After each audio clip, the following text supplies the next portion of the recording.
Kalau saya bisa start di ban hari ini, saya yakin saya bisa fight buat podium musim depan.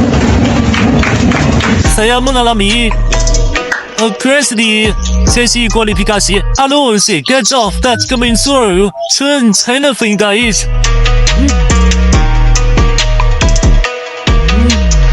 Suasana di Galaxy Honda di Malaysia saat sesi kualifikasi motor dari JDS 2026 berubah menjadi horor bagi para mekanik. Stres berat melanda seluruh kru ketika terjadi sebuah insiden human error yang sangat fatal dalam persiapan motor Honda NSF 250 RW milik Federica Batama. Saat lampu hijau menyala dan para pembalap lain sudah melesat masuk ke sirkuit, mekanik justru terlihat menahan motor Fede di depan pintu pedal. Ada masalah teknis mendadak pada sistem kelistrikan yang baru disadari di detik-detik terakhir. Fede yang sudah siap dengan baju balap lengkap hanya bisa menunggu dengan cemas saat kru bekerja panik melakukan kalibrasi ulang. Namun, siapa sangka, ketegangan luar biasa di sesi kualifikasi justru berakhir manis di race pada minggu kemarin. Fede membayar lunas semua stres tersebut dengan performa gila, merangkak naik dari posisi belakang hingga memunci posisi 6 di garis finish. Apa yang sebenarnya terjadi di dalam paddock saat itu? Berdasarkan data internal, terjadi kesalahan komunikasi dalam penyetelan tekanan ban dan kalibrasi sensor penggeleman. Mekanik menyadari ada ketidaksamaan data pada perangkat elektronik motor Fede sesaat sebelum mesin dihidupkan. Jika motor dipaksakan masuk sirkuit, risikonya adalah kegagalan sistem pengereman di tikungan bersama yang sangat berbahaya. Proses perbaikan darurat ini memakan waktu hampir 7 menit dari total durasi kualifikasi yang sangat singkat. Akibatnya, Fede kehilangan momentum untuk mendapatkan lap time terbaik di saat suhu lintasan sedang optimal. Stres di wajah kepala mekanik tidak bisa disembunyikan. Mereka merasa telah menghancurkan peluang sang pembalap muda Indonesia untuk mendapatkan posisi start yang layak bagi bakatnya.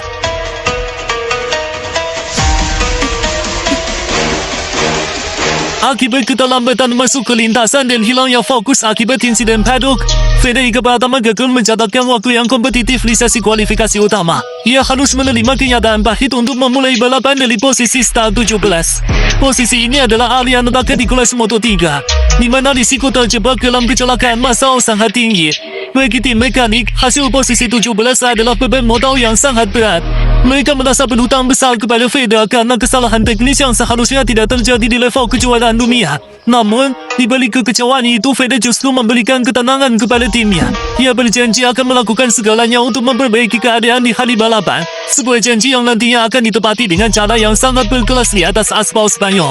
照大这个名所有趁才能飞在一起，飞得不着嘛？但是这个离开赛，你去问谁在的奋斗，飞得不着嘛？Pasca drama kualifikasi, tim mekanik Honda di Malaysia bekerja lembur hingga larut malam untuk memastikan kejadian serupa tidak terulang. Mereka melakukan evaluasi total terhadap seluruh prosedur persiapan motor. Setiap bol, sensor, dan perangkat lunak pada motor Fede diperiksa 3 kali lipat lebih teliti. Fokus utama adalah pada manajemen ban dan efisiensi bahan bakar, agar Fede bisa melakukan serangan balik jarak jauh. Tim juga melakukan penyesuaian pada rasio gear agar motor memiliki akselerasi yang lebih responsif saat keluar dari tikungan lambat JDS. Kalibrasi ulang ini adalah bentuk permintaan maaf nyata dari kru mekanik kepada Fede, memastikan bahwa sang pembalap memiliki senjata yang sempurna untuk menebus poin yang hilang di hari balapan, sekaligus mengembalikan kepercayaan diri seluruh anggota tim.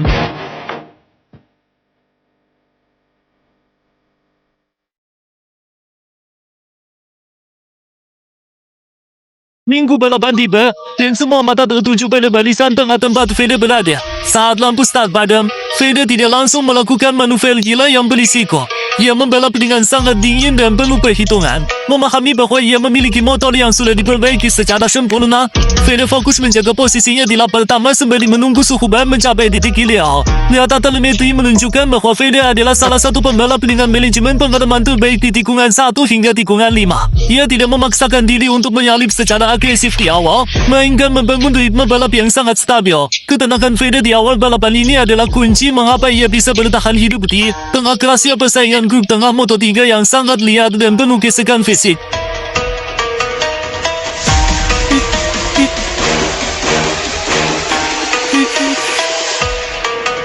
Memasuki lap kelima, sang roket Indonesia mulai meledak. Fedea mulai meluncurkan serangan di sektor-sektor teknis sirkuit Jerez. Satu persatu pembalap di depannya menjadi korban keberanian Fedea dalam melakukan late braking. Keunggulan Fedea terlihat jelas di sektor 3, di mana ia mampu mengambil jalur yang lebih sempit dibandingkan lawan-lawannya. Mekanik yang menyaksikan dari layar monitor di paddock mulai bernapas lega. Mereka melihat motor yang mereka siapkan dengan penuh stres sebelumnya kini melesat tanpa kendala sedikit pun. Setiap kali Fedea naik satu posisi, sorak-sorai terdengar dari dalam garasi Honda.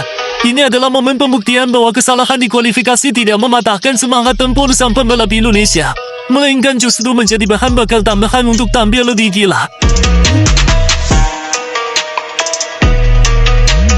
Suhu aspal Jerez yang mencapai lebih dari 40 derajat Celcius menjadi tantangan berat bagi semua pembalap. Namun, disinilah keunggulan strategi Fedea terlihat. Berbeda dengan pembalap lain yang ban belakangnya mulai mengalami slide berlebih, Fedea masih mampu menjaga traksi dengan sangat baik. Ini adalah hasil dari settingan suspensi yang dikerjakan mekanik setelah insiden kualifikasi. Fedea mampu menjaga ban Pirelli miliknya tetap kompetitif hingga paruh kedua balapan. Kemampuan mengelola ban di saat melakukan banyak aksi menyalip adalah hal yang sangat sulit dilakukan. Namun Fedea melakukannya dengan sempurna. Konsistensi catatan waktu Fedea di angka 1 menit 46 detik per lap membuatnya terus merangkak naik menuju rombongan 10 besar dengan sangat meyakinkan.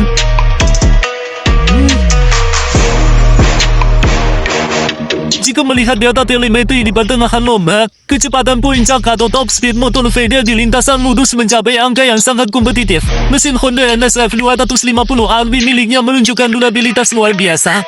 Meskipun dipaksa bekerja keras untuk mengejar ketertinggalan 11 posisi, tim mekanik di paddock terus memantau konsumsi bahan bakar dan suhu mesin secara real time. Mereka memberikan sinyal lewat tipper agar Fedea tetap menjaga gaya balapnya yang efisien.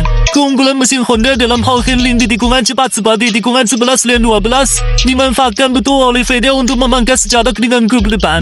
Kombinasi antara performa mesin yang prima dan skill murni pembalap menciptakan tontonan balap yang sangat berkelas di hadapan publik internasional.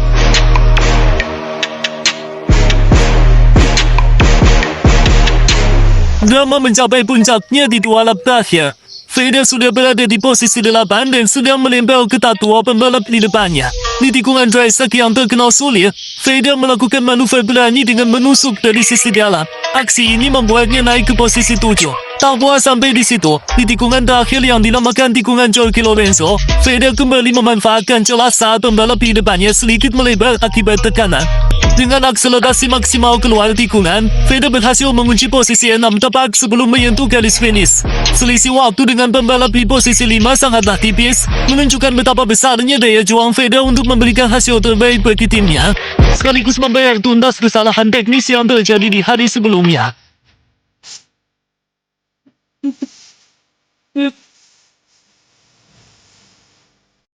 Saat Fedea pertama melintasi garis finish di posisi 6, suasana di paddock Honda Tim Asia berubah menjadi pesta kemenangan kecil. Mekanik yang awalnya stres berat hingga menit-menit akhir kualifikasi, kini terlihat saling berpelukan dan meneteskan air mata lega. Beban rasa bersalah yang mereka pikul sejak sesi kualifikasi akhirnya terbayar lunas oleh perjuangan heroik Fedea di atas lintasan. Kepala mekanik langsung memberikan penghormatan saat Fedea memasuki jalur dia.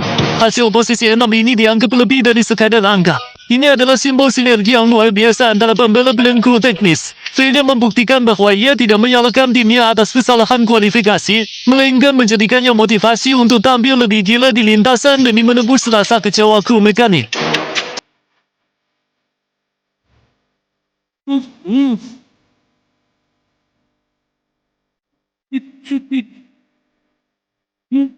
Meskipun berakhir manis, manajemen Honda Tim Asia tetap melakukan evaluasi mendalam terhadap insiden kualifikasi.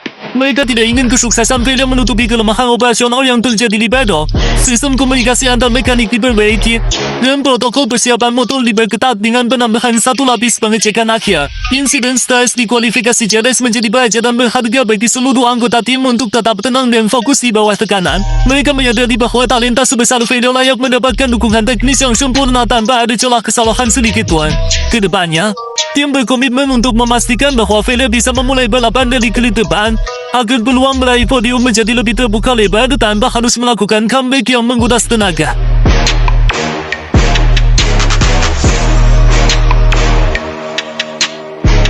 Perjalanan Fede ke pertama di GP Jeles 2026 dari posisi start 17 hingga finish di posisi 6 adalah bukti otentik bahwa ia adalah pembalap dengan kelas dunia. Kemampuannya membayar lunas kesalahan tim dengan prestasi di lintasan menunjukkan kematangan mental yang sangat langka bagi pembalap seusianya. Fede bukan hanya sekadar pembalap yang cepat, tapi ia adalah pemimpin di lintasan yang tahu cara menghargai kerja keras mekaniknya. Bagi Honda, Fede kini menjadi aset paling berharga yang harus dijaga dan didukung penuh.